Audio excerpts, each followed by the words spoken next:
बुग्गू toll. Hello दोस्तों, मैं हूँ बुग्गू। आप देख रहे हैं बुग्गू की कहानियाँ।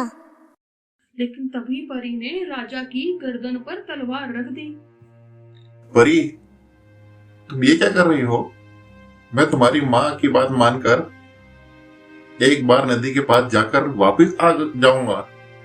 तुम अब यहाँ से नहीं जा सकते। क्यों? रामनगर के राजा विक्रम सिंह अपने पिता की मृत्यु के बाद कम उम्र में ही राजा बन गए थे। राजा विक्रम सिंह को शिकार का बहुत शौक था, इसलिए उसने अपने मंत्री उदयवीर से कहा, मंत्री जी, कहिए महाराज। कम उम्र में ज्यादा जिम्मेदारियां की वजह से मैं शिकार करने नहीं जा पाता हूँ। हाँ महाराज, सारा रामनगर जानता है कि आपको शिकार का कितना शौक है।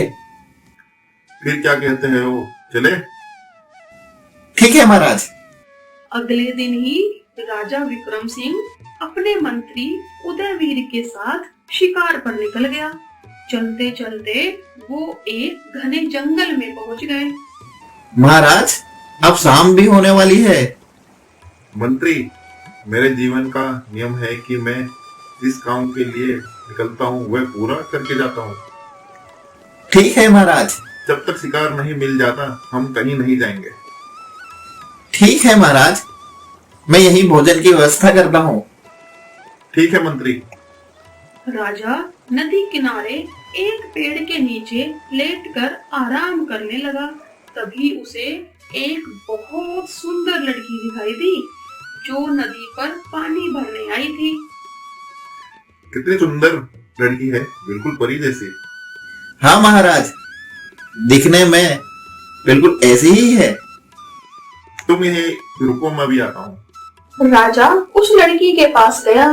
तुम कौन हो और इस वन में क्या कर रही हो? क्यों बताऊं? तुम किसी राजकुमारी से कम नहीं हो। अच्छा, हाँ, मैं सच कह रहा हूँ, तुम्हारी जगह महलों में है। मेरा नाम परी है, लेकिन मैं सचमुच की परी नहीं हूँ। और मैं राजकुमारी भी हूँ, लेकिन महलों की नहीं। अरे वाह, तुम बातें बहुत अच्छी करती हो। ठीक है, अब मैं जा रही हूँ। परंतु कहाँ? जहाँ से आई थी।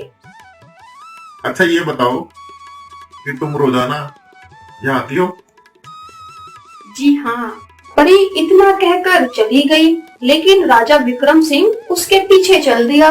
महाराज, आप कहाँ जा रहे हैं? मैं राजा हूँ और तुम मुझसे सवाल नहीं कर सकते। क्षमा चाहता हूँ महाराज, लेकिन मैं भी आपके साथ चलता हूँ। नहीं, तुम मेरे साथ नहीं आ सकते, तुम यहीं रुको। ठीक है महाराज, मैं आपका यही इंतजार करूंगा।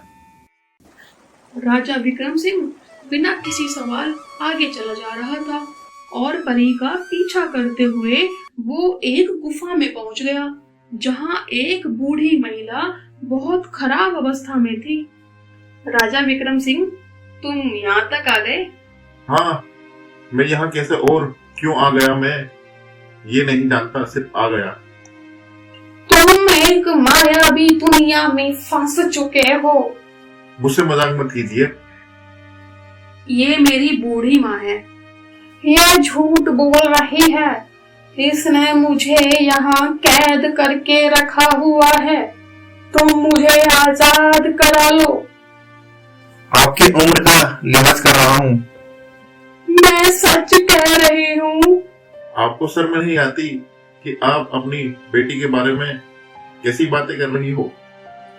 तुम एक बार उस नदी में वापस जाओ, तुम्हें सारा सच पता चल जाएगा।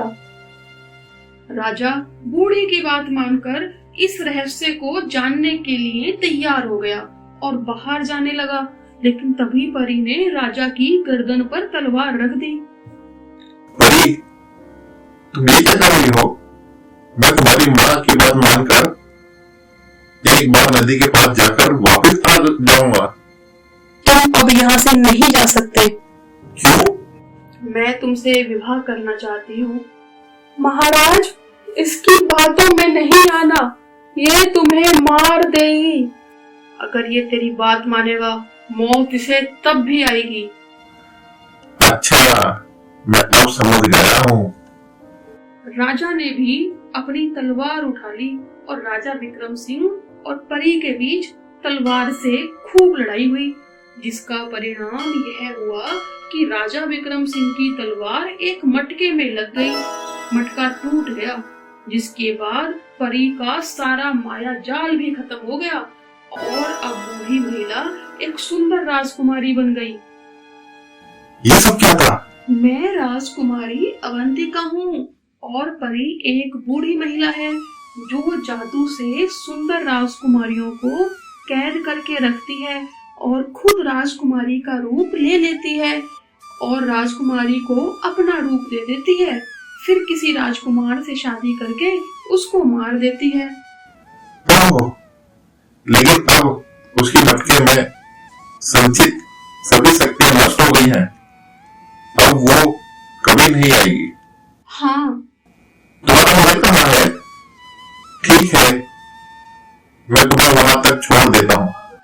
राजा विक्रम सिंह और राजकुमारी अवंतिका अपने मंत्री उदयवीर के साथ वापस जंगल में से लौट आते हैं। वीडियो को लाइक करें, शेयर करें, चैनल को सब्सक्राइब करें। धन्यवाद।